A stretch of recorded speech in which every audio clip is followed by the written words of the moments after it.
Welcome to this explainer. Have you ever stopped and wondered what actually holds our society together? I mean, beyond just goodwill and handshakes? Well, there's actually a whole system of invisible strings binding us all to one another. So today, we're diving straight into the legal concept of civil obligations. We're going to unpack how everyday promises literally transform into ironclad legal rules. Here's a quick look at our agenda for today. First, the anatomy of obligations. Second, the 5 sources of obligations. Third, the standard of care. Fourth, dealing with legal breaches. And finally, the fortuitous event exception. All right, Part 1. The anatomy of obligations. So what exactly is a legal promise? Take a look at this stark definition from Article 1156 of the Civil Code. It defines an obligation as a juridical necessity to give, to do, or not to do. The absolute crucial phrase here is juridical necessity. You see, this isn't just some casual favor you ask of a friend. No, this creates a serious, inescapable requirement.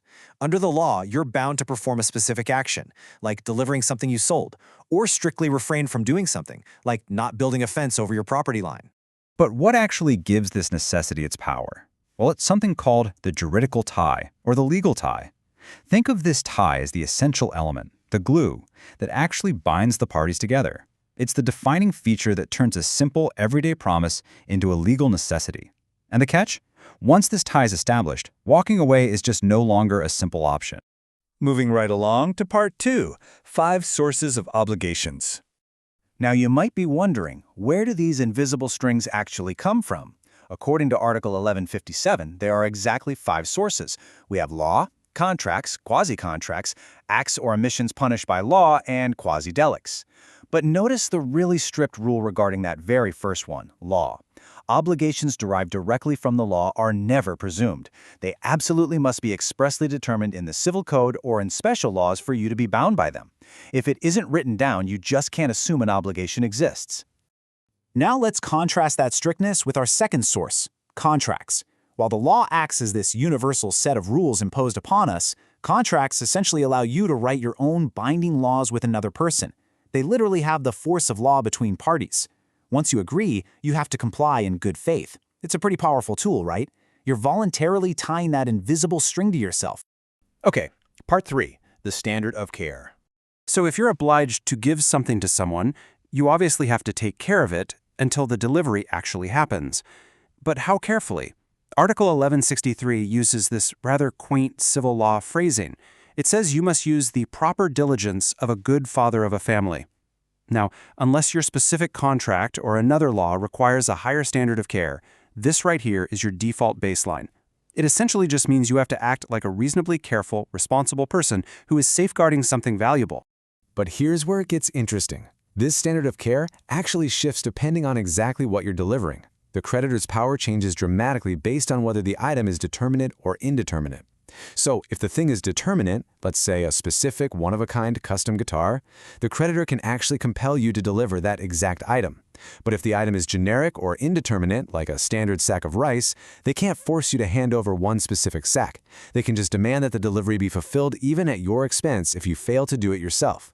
And if you are delivering that specific, determinate thing, there's a fascinating little catch in Article 1166.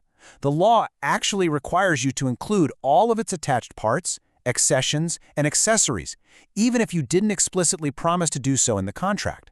So, if you sell someone a specific car, you can't just pull the steering wheel off before you hand over the keys simply because the contract didn't explicitly mention a steering wheel. The accessories always follow the principal item. Let's look at Part 4, dealing with legal breaches. So, the crucial takeaway here is this. The law absolutely does not take kindly to broken promises. According to Article 1167, if you fail to do something you promised, or if you do it poorly and contravene the tenor of the obligation, the law is going to step in. The performance will be executed entirely at your cost.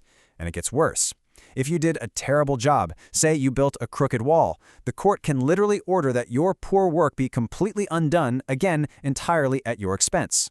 Now, another common breach is delay, or what the law calls mora. Generally speaking, you aren't legally in delay until the other party formally demands you to perform. However, there are 3 highly specific exceptions where you fall into delay automatically. First, if the law or your contract expressly declares that a demand isn't needed. Second, if time was the controlling motive. Think about ordering a wedding dress. Delivering it the day after the wedding is entirely useless, demand or not. And third, when a demand would clearly be useless anyway, like if the obligor has already made performance impossible. If you do commit a breach, Article 1170 lays out the 4 major ways you trigger liability for damages. You are officially on the hook if you're guilty of fraud, negligence, delay, or if you contravene the tenor of the obligation in any way. Any of these 4 actions will snap that juridical tie and open you right up to paying damages. And this brilliantly illustrates how the law differentiates human intent. Fraud is deliberate deception. Because of this bad intent, responsibility arising from fraud is demandable in all obligations. And get this, any contract where you try to waive future fraud is completely void. The law simply won't let you give yourself a free pass to cheat. Negligence, on the other hand, is a lack of care, not necessarily malicious intent. So while it's still punishable, liability for negligence can actually be regulated and adjusted by the courts depending on the specific circumstances. Finally, Part 5, the fortuitous event exception. We've talked a lot about heavy penalties for fraud and delay, but what if the impossible happens? What if the universe itself just gets in the way? Say, an earthquake destroys the item you were supposed to deliver. Well, this brings us to Article 1174 and the concept of fortuitous events. These are events which could not be foreseen, or which, even if they were foreseen, were entirely inevitable. Think of acts of God, like super typhoons, or acts of man, like an armed robbery. The general rule of exemption here is incredibly clear. No person shall be responsible for these events. If a fortuitous event makes your obligation impossible, that invisible string simply dissolves, and you're totally exempt from liability. However, there's always a catch, right? Even acts of God won't always save you. You remain liable if the law or your specific contract expressly says you carry the risk, or if the very nature of the obligation assumes that risk. And more importantly, if you were already in legal delay when that typhoon hit, or if you acted in bad faith by promising that exact same item to 2 different people, well, the fortuitous event exemption goes right out the window. You're still going to have to pay damages. So, having explored everything from the juridical tie to the standard of care and the exceptions of fortuitous events, it leaves us with this final thought. If civil obligations are the invisible strings holding our businesses, our agreements, and our entire society together, how secure are the ones you've tied today? Are you really reading the fine print of your contracts? I highly encourage you to take a second look at the promises you make.